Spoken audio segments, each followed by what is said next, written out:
This is Blue July, and you're listening to the Be Someone podcast.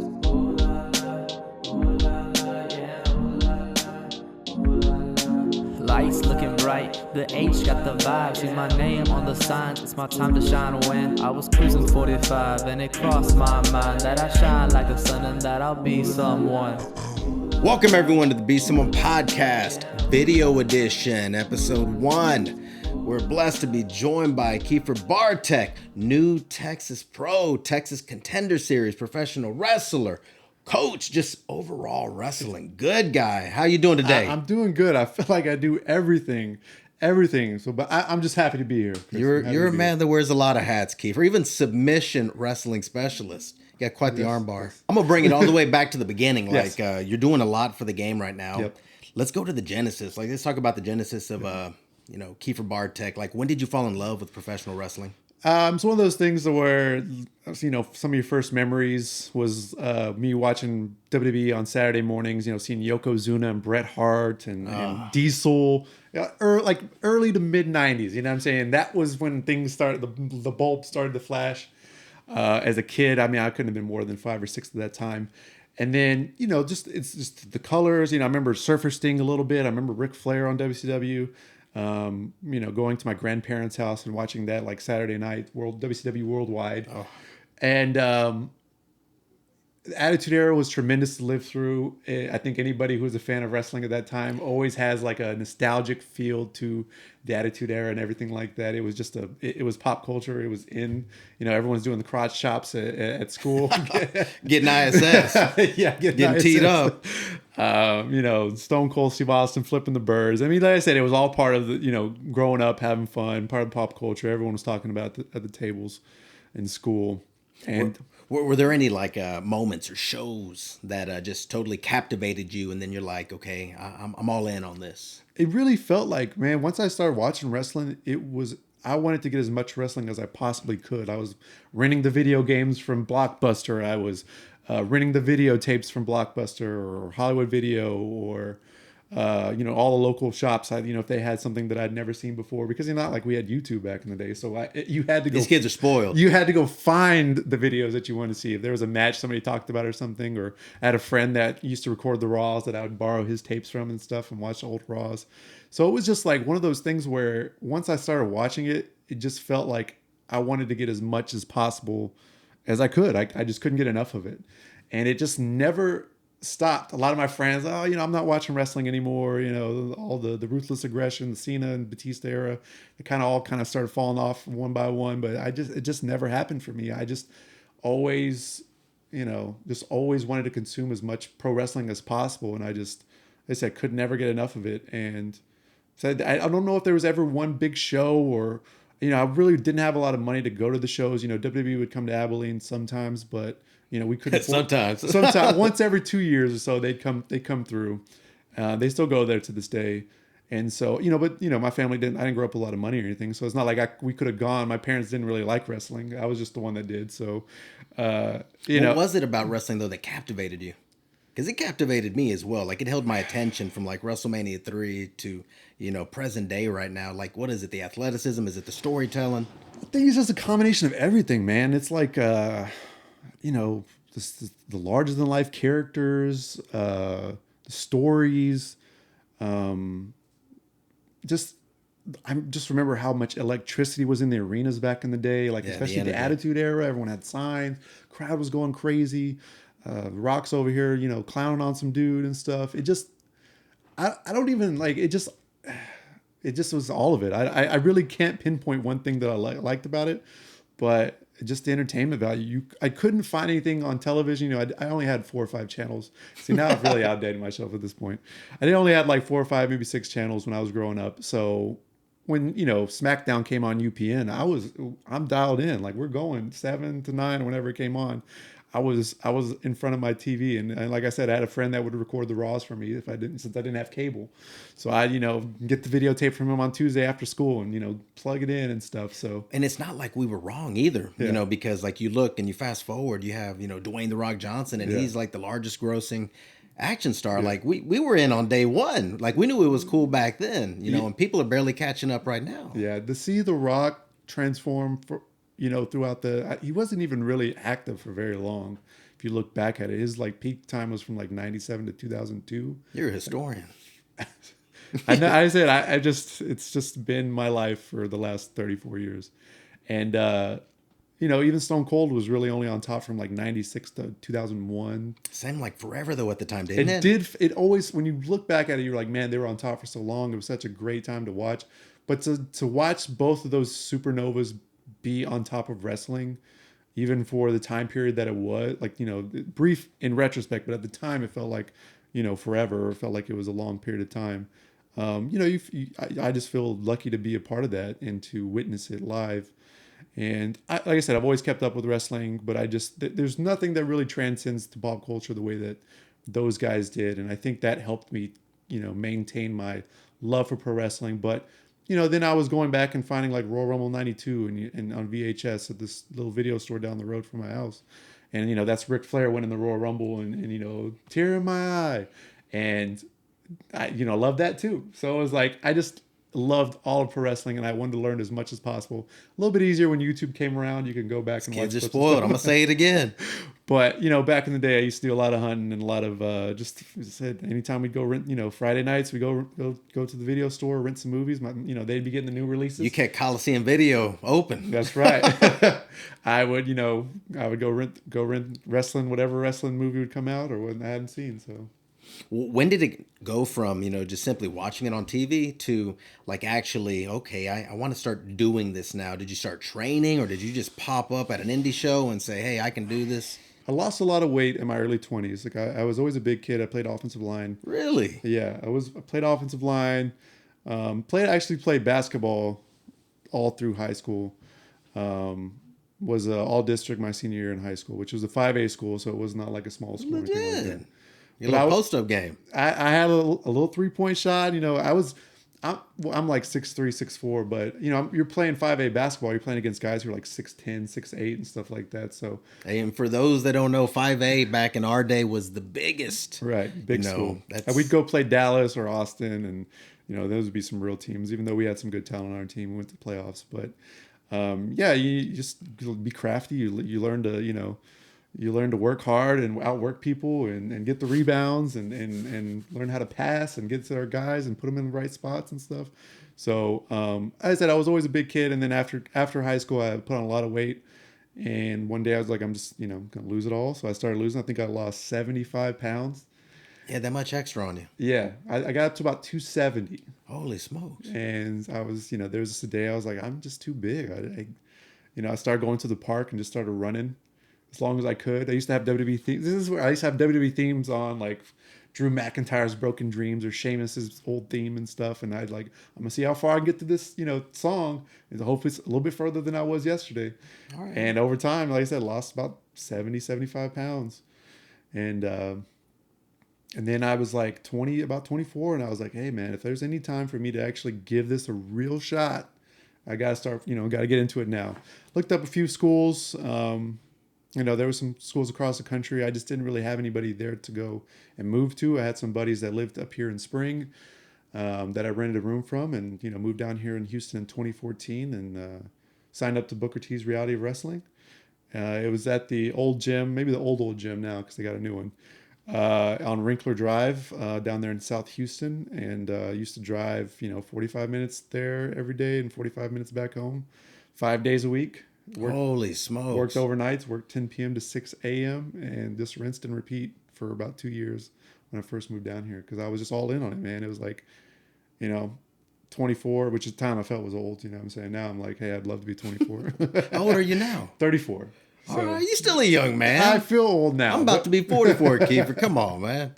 I'd kill to go back and be 34. But you understand right what I'm saying, right? When you're like 20, you're mid 20s, like I'm almost 30. And once I turn 30, it's over. And now I'm in my 30s. I'm like, I'm enjoying my 30s. I love my 30s. What are some of the valuable things that you picked up over there at that school? Like if there was like 2 or 3 lessons that you can say you picked up at book school, what would it be? It's so hard to say like 2 or 3 things that I picked up, because the thing about learning when you're really invested and really want to try to be the best that you possibly can be. Because when I moved here to Houston, I went to book. I just wanted to be the best professional wrestler that I could be. I had no aspirations to ever become a promoter, a booker, anything more than being a professional wrestler. So when I go down there and the Lockharts are training 5 days a week, I want to be as good as those guys.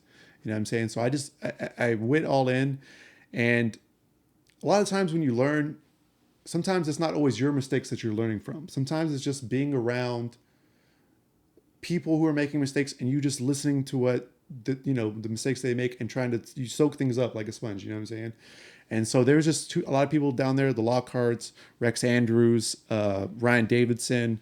A lot of those guys, they're there all the time. They were giving a lot of guys good advice, and you just soak up things over time. There's so much that I learned over there from everybody. Like I said, there was so many good wrestling talent minds and stuff like that, and it's hard to pick two or three. I know it sounds like a cop out answer, but it's just there's so much intricacies with professional wrestling that it's hard to, something that might be useful for one student of mine, they might pick up easily, and the student B might, that may be something they could struggle with. So and there's like thousands of those things, and I'm sure with you with like jiu-jitsu and stuff, it's the same thing, right? Yeah, every professor is going to have something that they can delineate. Right, every professor, everybody that I crossed paths with, they had stuff that they passed down and things like that, and it was just like everything that I could possibly learn from everybody that that I valued their opinions, and that I just listened to what they had to say, and you just put it all together. You just slowly put it all together over time. I think that's actually where I met you. Yes. I think at the time you were wrestling in Legion, right? Yeah, I don't. Or maybe not. Or was it maybe Star it was Tech? Maybe it was Star Tech. I remember meeting you because I think we were doing the kids camp. My son was there. Yes, and I remember you coming in and saying that you wanted to, maybe teach jiu-jitsu, and I said, all right, cool, I'll get you in contact with Kevin, and I think I'll kind of move forward from there. But I think that I'd already moved past Legion at that point in time, but I was probably in Star Tech, or I was with Cam in the Cool. I enjoyed, like you mentioned Legion, and when I signed up for wrestling, I never thought I'm going to do this emo character in this this group or whatever the case may be. He's a pretty cool character, man. But the thing about it is, I think I've always enjoyed challenges. So like they're like, hey, you're going to be in Legion, you're going to join Hendrix. Ninja Mac was in Legion as well, and yeah, you just jump into the role. You try to do the best you can. I really enjoyed doing something that I didn't think that I would be doing and trying to make the best of it. Yeah, I was going to say, what are the benefits of like stretching yourself as a performer? It's when sometimes guys have ideas like, oh, I want to be this guy. I'm going to be, I don't know, this super powerlifting, big guy or something. And they do it, and there's just nothing behind it. There's nothing behind what they want to do as a character, or whatever the character they want to do. It's just like a vacuum of what we need from that character. So sometimes when you give guys certain things, you give guys certain gimmicks, sometimes it's a little easier for them to latch onto that and learn pro wrestling, doing something else that maybe they wouldn't have necessarily chose, but then it could be good for them to try to do something that they're not comfortable with, because then you get even more comfortable in front of the cameras doing something that you will want to be doing in the future. You know what I'm saying? A lot of the wrestlers, you could probably go down a list of every single wrestler. They probably were given some type of gimmick when they first started that wasn't super appealing. You can go down to Rocky Maivia, the Ringmaster. Like I said, just go down the list of guys. I know I always go back to that era of wrestling, but that's just kind of what I grew up with. But you just learn a lot about yourself, and then when you get the opportunity, when you're entrusted with something that you want to do, that you're going to knock it out of the park, and you're going to have all those tools, all the things that you picked up prior to doing with something that you didn't really care to do, and you're going to make that stuff good when you get something that you do want to do. And it's an important lesson, right? Yeah. For the young boys and the young girls to learn, like, sometimes you're going to have to, go through the muck in order to get exactly where you want to be. Yeah. Is that a tough pill to swallow for a lot of the young boys? I would say so. Especially these Gen Z kids.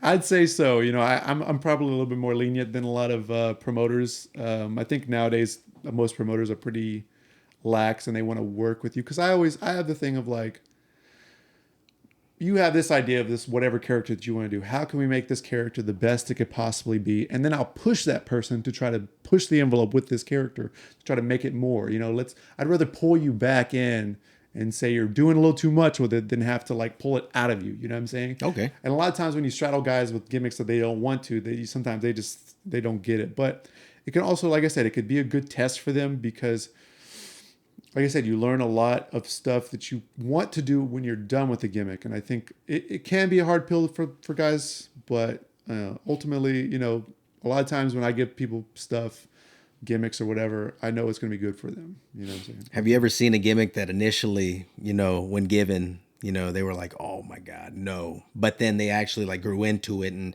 it's something that they've really, they love at this point. JJ Blake kind of strikes me as one because we kind of went a different route. He was doing the California gimmick, and I was like, "What if you win the Lone Star title and you embrace the Lone Star values of Texas and you kind of do it in an ironic way, in a insulting way, kind of thing?" So we kind of pivoted, and he was like not all in at first, but I think once he realized he could have fun with the character and stuff, he's kind of enjoy. And you know, JJ has been wrestling longer than me, but sometimes you have ideas with guys and I don't know about this, but then once you kind of show them what it could be or whatever, they kind of, you know, they jump in all in on it and they'll make it their own character. That shows a lot of malleability on JJ's behalf too, because, you know, he's quite seasoned, and for him to take a little direction from somebody else, like, wow, I think it's such a, I think the thing that helps me out a lot with guys and girls is that I kind of build equity with them over time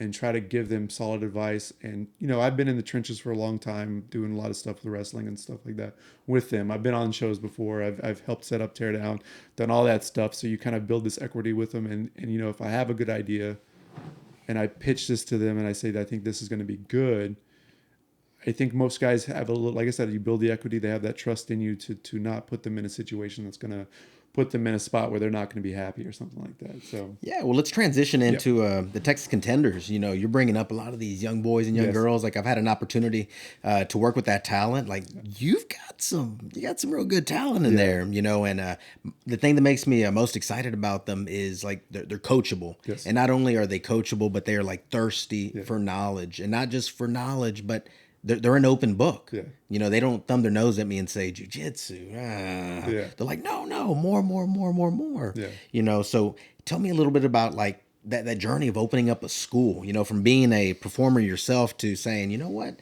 I'm going to grow, you know, the next, you know, crop of talent here in Texas. Yeah, I mean, it always was in the back of my mind. I think when I started the wrestling promotion, New Texas Pro Wrestling, to want to start a training facility. And I think it's important to be, you know, when I came down here, JJ and Bulldog were already training people at Premier. I said there was probably about 8 or 10 guys down there and stuff. And coming from a sports background and learning what I've learned from other wrestling schools that I was a part of, sometimes the culture is not always right in those places. Like I said, I've come from sports. I understand camaraderie is very important. I understand being coachable is very important. All of this stuff that builds a good culture in a locker room and in a training facility. It was something that I was very, you know, when I told Jay, like, this is what I want to do. This is what I have in mind. Like, we need to, you know, develop a good culture, because when you have schools that don't have a great culture, you have too many people that are fenced up and they don't trust people and they're not coachable and they're doing their own thing over here. And then there's another guy doing their own thing over here and they're doing their own, and there's no real guidance or direction for those people. They're just kind of all lost there, thinking that they should just be doing their own thing and not be listening to anybody else. But, you know, maybe the main guy at the top that, you know, is not always there. So, you know, for me, again, it was important to build the culture, important to build a training facility.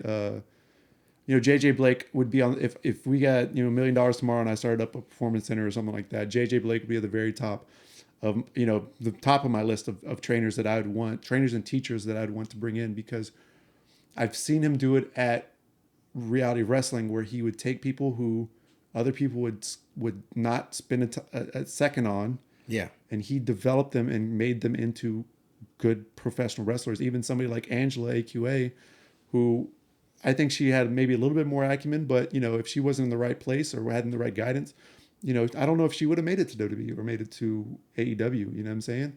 Yeah, and very anxious by nature, right? Right. And then to see her like ascend. Like Yeah. she got there. Yeah. It was a beautiful thing to see. And JJ was, in her, say inner ear, but he was like teaching and training her the whole way up through the tryouts and everything like that. And to have somebody, like I said, I've seen it personally. And so when I came down here, like I said, JJ was the first guy that like, let's do this. And is he good at like spotting talent, or is he good at spotting that something inside of somebody that's going to help them get to where they need to be? a lot of wrestling training, he approaches everybody the exact same way, in the sense of like, he's going to give everyone an opportunity to learn professional wrestling. And I think a good thing about a good teacher or trainer is patience, right? Not everybody's going to learn wrestling the same way. Some guys, they're not gonna get rolls right away. Some guys not gonna get bumps right away. Some guys not gonna get hitting the ropes right away. Other intricacies of wrestling, feeding, selling, all that stuff, that takes time. It's not something that you could be like, okay, you're not getting it, back of the line, next person, let's hope you get it. Because I've been to a lot of places and I've trained at places before where that is the case, where they're like, okay, you're not getting it, next person in the ring. And it's like, you have to take the time with these people to teach them and explain to them the details of what they're doing incorrectly or correctly, to help them learn all the fundamentals of professional wrestling. And I've never met anybody, the Lockharts are also really good at it, but I've never met anybody that takes the time to help kids with the fundamentals of professional wrestling, to build those building blocks so that they have an opportunity to become the best professional wrestler that they can be. You know what I'm saying? It's like a solid foundation and fundamentals, like in any sport, right? Like you look at Steph Curry or you look at Alex Bregman, like, yes, they do all the superstar things, Right. But the non-sexy part is their fundamentals are just pristine. Right. And he makes sure that everybody that comes through his system has tremendous fundamentals, which, I'm a big proponent of as well. But again, not everybody's going to pick up those fundamentals quickly. But that doesn't mean that just because that person's not picking up on those fundamentals instantly, I'm going to give up on him as a trainer. Yeah. Or we're going to give up on him as a school. We'll take their money, but we're just going to give up on them as a wrestler. Too many times I've seen hundreds of people that I've seen come through that people have given up on, that where maybe if they had a little bit more time, a little bit more seasoning, a little bit more seasoning, just a little bit more one-on-one with that person to help them get through those mental blocks or physical blocks that they just seem like they're not able to get through. And instead of saying, hey, go to the back of the line, you've got somebody there like JJ who's going to take the time and be like, all right, well, if this is not working, we're going to try it this way. If that's not working, then we're going to try it this way. If that's not going to work, then we're going to try it this way. And then once you get good at this, then we're going to bring it all the way back here to this, and then we're going to do it the right way. You know what I'm saying? And that's so important. I think Eric and Andrew Lockhart had that as well. Patience as a teacher and a trainer is very important in wrestling.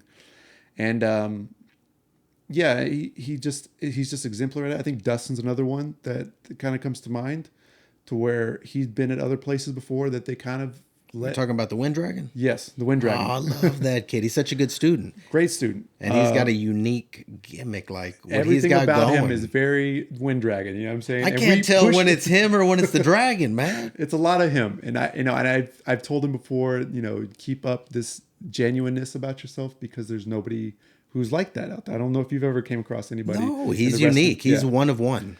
So, Dustin was one that some of the stuff, the fundamentals just didn't come to him as easily as it did some of the other people. And JJ did a great job of taking him and teaching him things correctly. And now, so like I said, someone like Dustin, I don't know what his ceiling is. I honestly don't know what his ceiling could be. I think it's super high. I think there's some things that he hasn't even like scratched the surface on. And once let's say his physique, like once he gets rock hard and he looks like Bolo Young. Yes. Like, oh, yes. Could you imagine Bolo Young Wind Dragon? Yeah. I was the other day, it was funny, the other day training, I'm like, you go in the gym? You working out? You getting your nutrition? Oh, I'm going back. Yes, sir. I'll be back. And I'm like, all right, I'm going to stay on you, because you, like I said, the ceiling, I don't know what it is. And I don't mean to cut you off here, but another thing too, just as far as the training stuff, the Text Contender Series is very important to everything we do. Get the repetitions. I kind of, like I said, you listen to the old territory days. They'd get the kids on the road. They'd be wrestling 3-4 times a week, in different towns. Obviously, we can't do that, or not at this point that we can do that. Hopefully, that's something maybe we can do in the future, of getting the kids out to other towns. But the Text Contender Series is important, and also, again, building equity to these kids.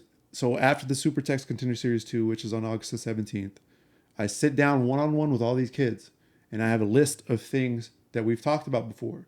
And I'm going to ask them, have you been working on these things? And they're going to, tell me yes or no or what's going on. And I'm going to, if they say, hey, my goal is to get a contract, and I'm saying you're not doing X, Y, and Z correctly, and I need you to start doing X, Y, and Z correctly, or you're not going to have this opportunity to get to pursue your dream on a contract. I think building that trust with them and telling them exactly what they need to work on, whether that's gym, nutrition, social media, gear, let's get back into training. Let's do this. Let's do that. Hey, there's, like I said, a list of things that I sit down with all these kids, and I really tell them what they need to be doing to get an opportunity to get to the next level or whatever their dream is, whatever that is. I like that. And I'm going to challenge you to do something else. And it's something that it was really hard at first because it makes us vulnerable. Yeah. I'd like for you also, though, this will probably blow their mind, submit a piece of paper to them and say, hey, what is it that I can do better? What is it that JJ, Bulldog, us as an organization, what is it that you'd like to see us do better? And most of the time you'll see it's like nothing. You're doing good, coach. But sometimes you're going to see some stuff you weren't expecting. I asked him that question as well because writing is different though.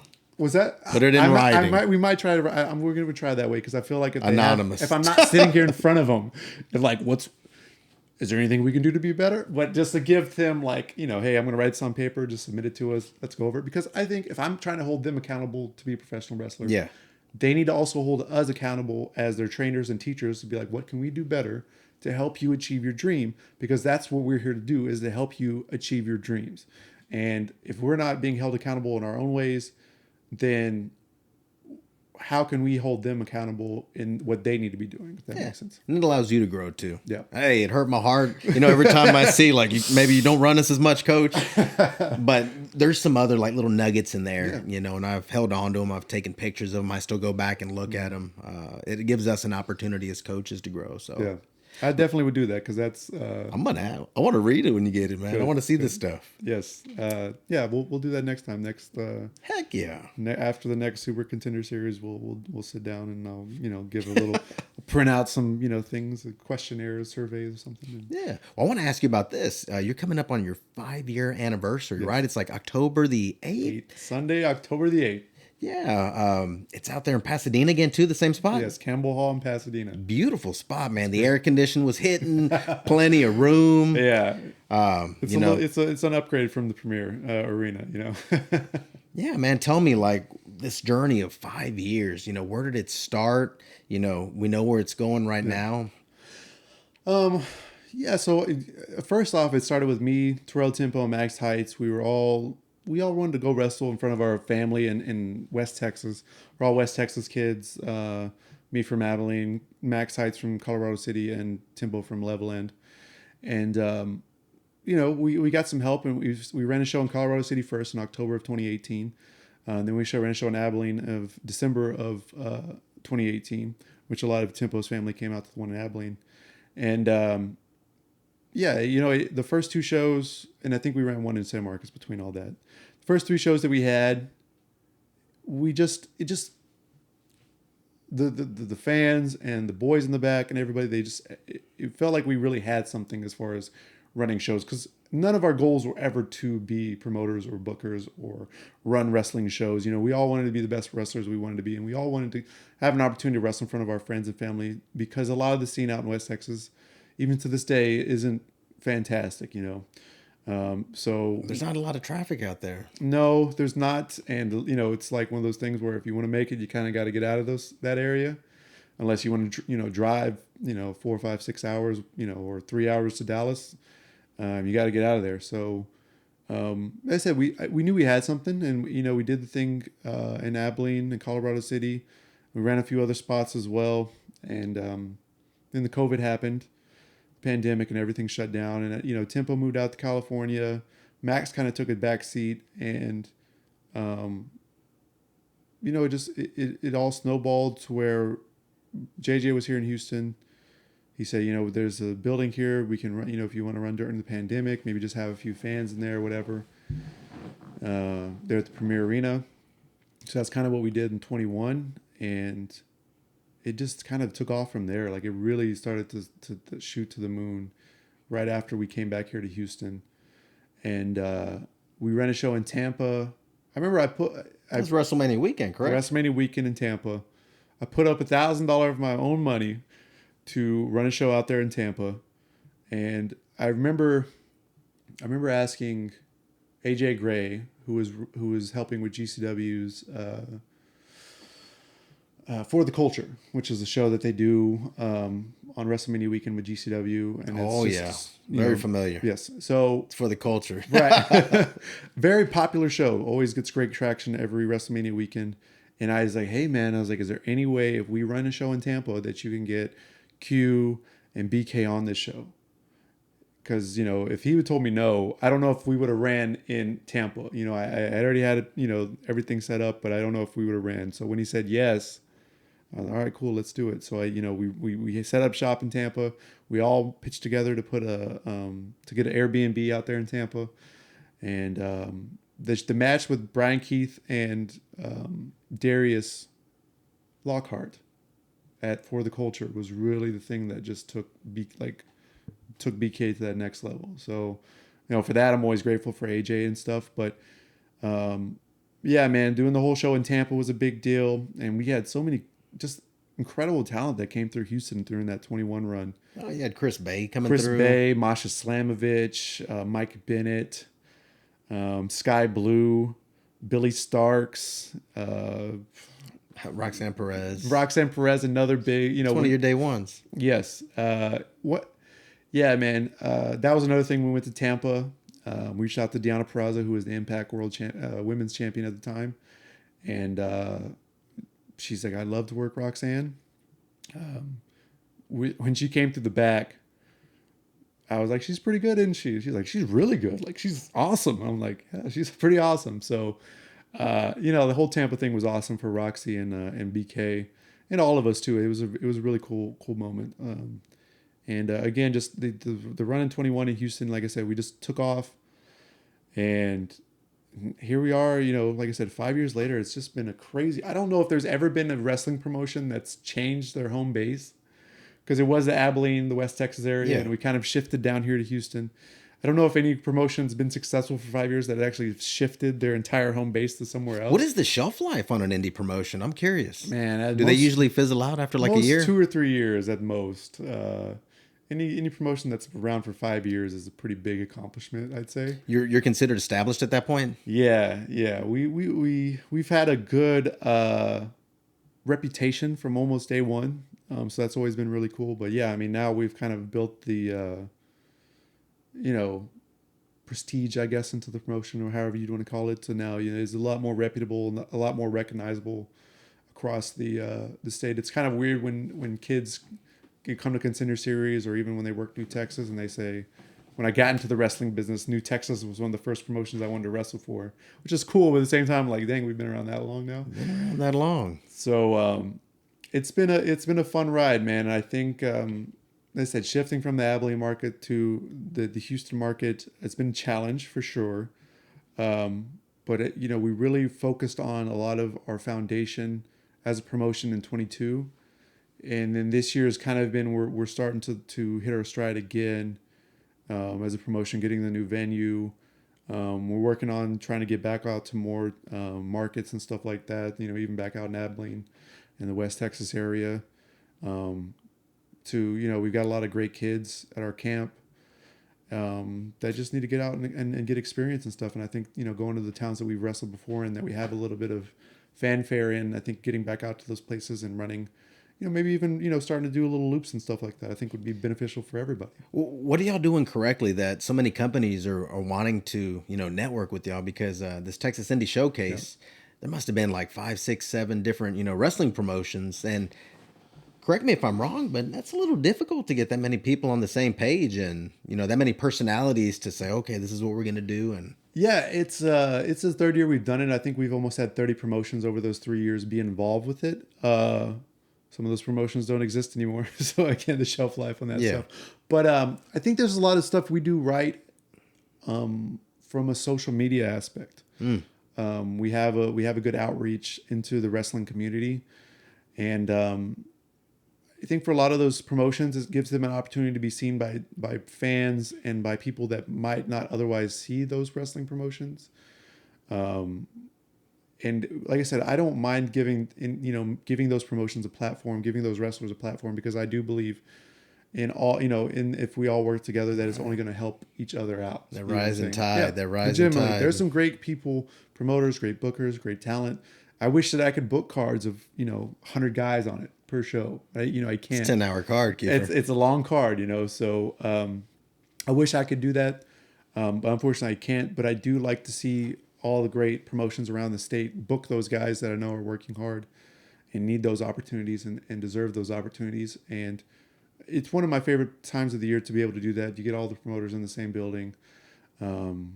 You get all, a ton of wrestlers in the building. And it's, like I said, it's just a really cool thing. There was never anything like that before I started running New Texas. It's like an all-star game. Yeah, it really is. Like I said, I give them full autonomy. I'm like, hey, do the best match that you want to do for your promotion, and you put it out there as a representation for your company. I don't give them any creative I don't tell them what to do when they go out there. The promoters and the bookers from those promotions let the people do what they want to do in those matches. Really? Yeah. So that 5-on-5 at that last one. Well, that was a New Texas one, but But that was beautiful storytelling. I mean, even from the beginning, with the golly, what basketball movie was that? Above the Rim. Yeah. With the uniforms like that, and then the timeout, and yeah. there was a whole story. Like, we were taken on a journey on that. Like, it was hard hitting, but it was also fun. You were able to relax a little bit and laugh, but then watch the Queen go 7 feet in the sky. Oh no, that guy's about to choke slam that young lady. Yeah. So there was a little bit of everything. So it's nice to see that when you give, the boys or the girls creative freedom, like what they can come up with. Yeah. I think that's been a big thing for me, because a big thing for New Texas Pro Wrestling, right? I sit down with these guys. I'm like, what do you have in mind? And I want to try to push that to like the limit. Like, let's be creative as humanly possible. And I think a lot of wrestlers appreciate the opportunity to have that creativity and be able to do pro wrestling the way that they want to do pro wrestling, which they don't always have that. I was going to say, is that not the norm? Not in all places. Mostly on the independents now, I'd say it's a little bit more freedom than maybe when I started. Yeah. I've been in the business for a long time, kid.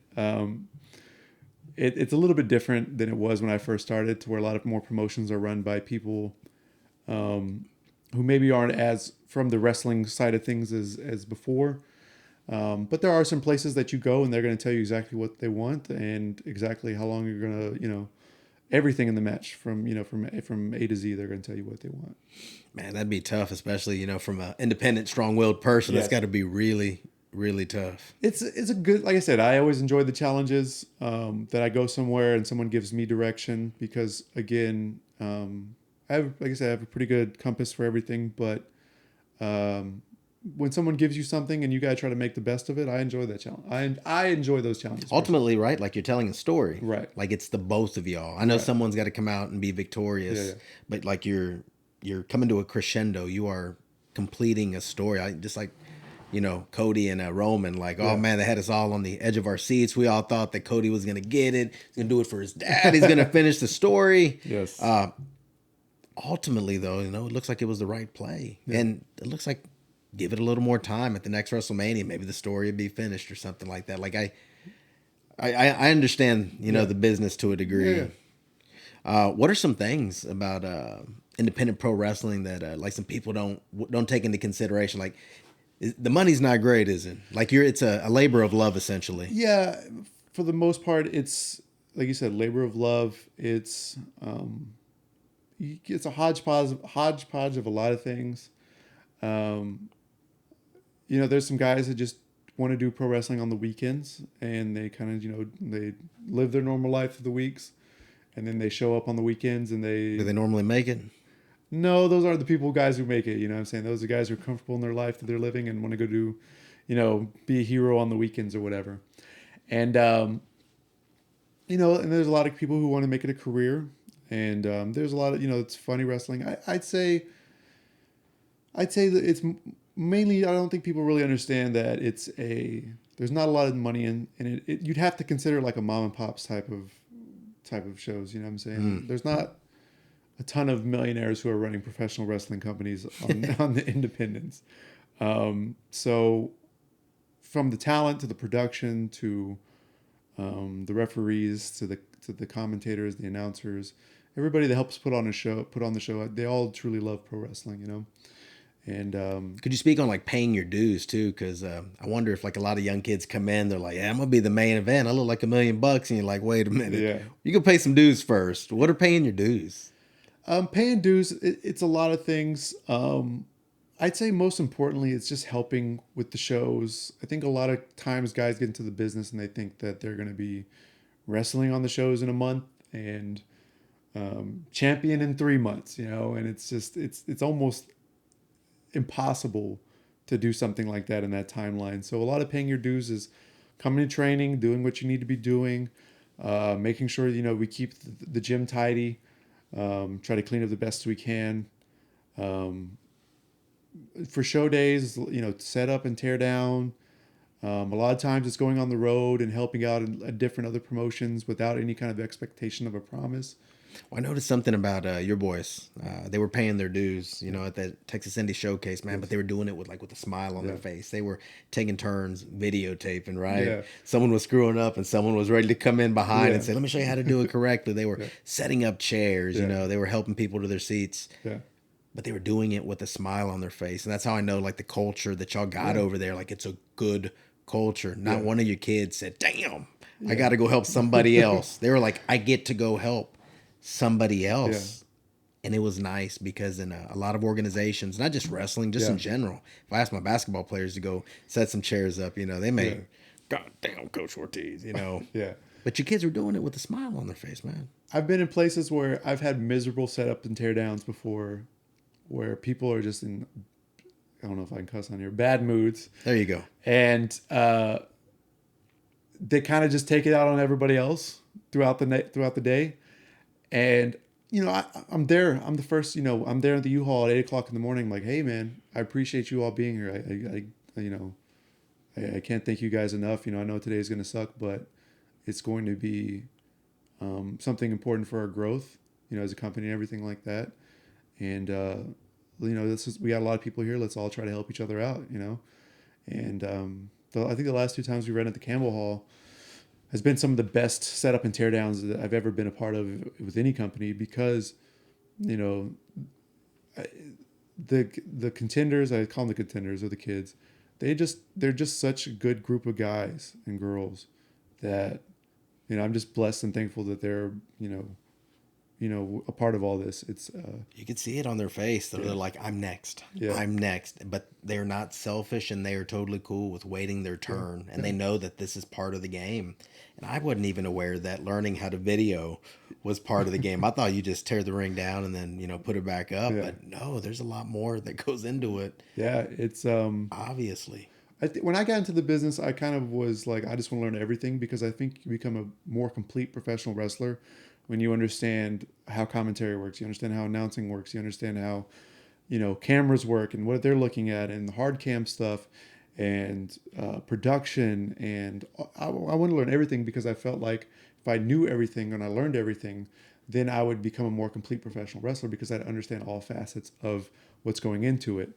So that's what I try to tell the kids. I'm like, you know, I understand that this is, you know, some of this is paying your dues and stuff, but think of it from the fact of, like, you will understand what this person who's holding a camera is going through, or what, you know, what this referee is going through, or whatever. And they will have a little bit more perspective of what it all takes to become a professional wrestler, and what it all takes to put on matches and everything like that.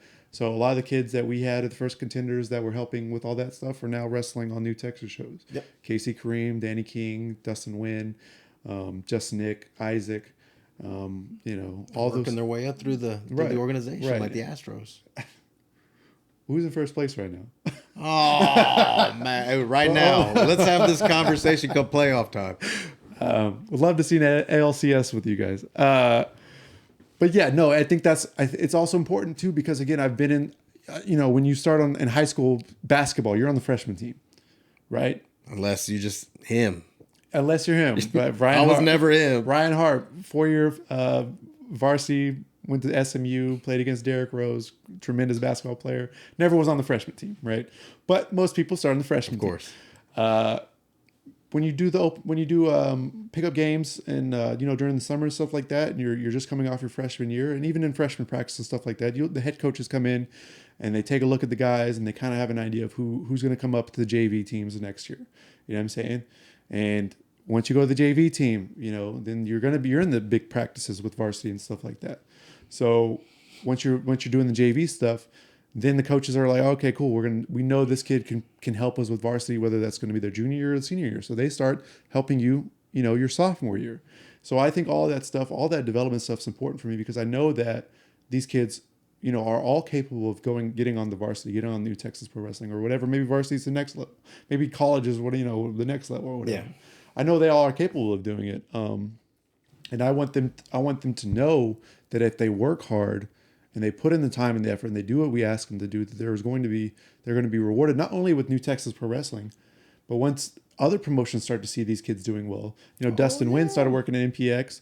There's been other guys, just Nick starting to get around and stuff like that. The other promotions are going to start. The phone's going to start ringing. The doors are going to start being knocked on, and this kind of like leads me to this transition right here. Like you went and watched, Roxanne Perez, the other night. Was it the Great American Bash? Yes, Great American Bash. What was that like? Because I know that you were someone that was played an intricate part in helping her get seen and develop that character and just get her to that level where I guess if you're a professional wrestler, like you've made it when WWE is signing your checks. You're gonna get emotional on me. Hopefully not. It's surreal. When I met her, she had a match with Kylie Ray, and Kylie was like, "Hey, this girl's on Laredo. She's pretty good. She's only 16, but you need to keep an eye on her."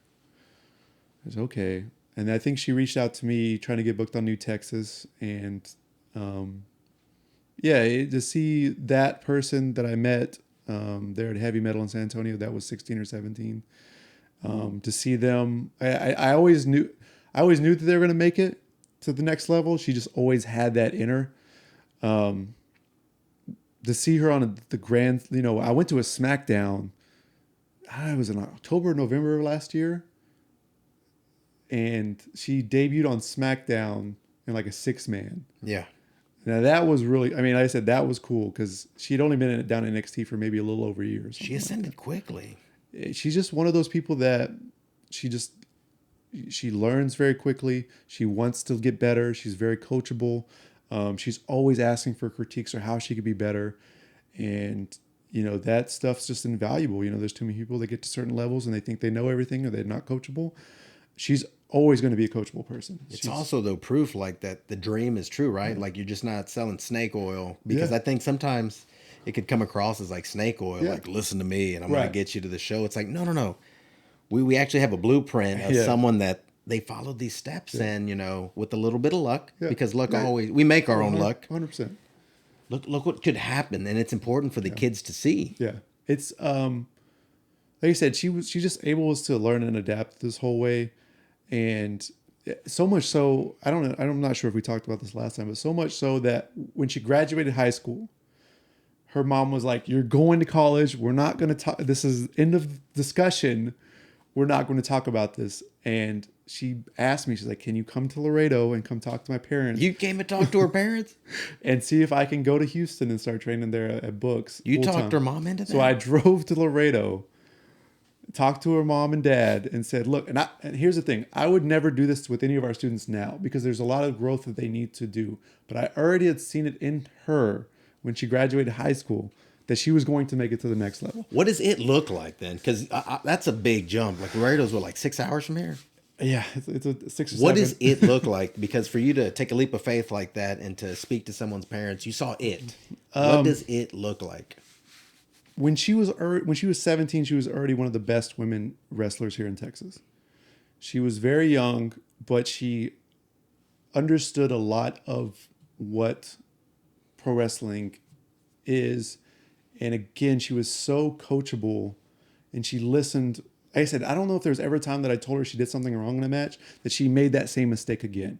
So it's like you see the growth from when she first started to, a year or two after that it's just insane. So you see someone learn that quickly and get that good so quickly. It's like, I didn't know, again, when I say I don't know what the ceiling for her was, I didn't know what the ceiling was for her, but I knew that she was going to make it to the next level. She's young. She had a great head on her shoulders. She had a great gimmick with the Prodigy and everything that we worked on. And she was always prepared for her opportunities. Every time she went to Ring of Honor, she was prepared for it. She went to Impact, she was prepared for it. She went to WWE tryout, she was prepared for it. You know what I'm saying? She always took the extra steps to get prepared for the situations that were coming up in front of her. And I actually want to make it a point and say that not once did he say she's 6'5", that she could, jump over the moon, that she could bench press a car. Yeah. Everything that you mentioned about it were controllables. Right. These are things that are within, our grasp and that we have 100% control over. Yeah. And I think it's important that young people, old people, whoever's chasing a dream, like, we're talking about it, but it's something that for the most part we can control. Yeah. There's a hustle about her that you cannot teach to people. When she was 17, they've told the story on NXT. She literally, I picked her up from the Greyhound bus stops before. She was literally getting in a Greyhound from Laredo to come to Houston to wrestle on a show, and then get back on a Greyhound and go back to Laredo so she go to school on Monday. You know what I'm saying? And she'd wrestle 2 shows. She'd hop in the car with someone in Houston.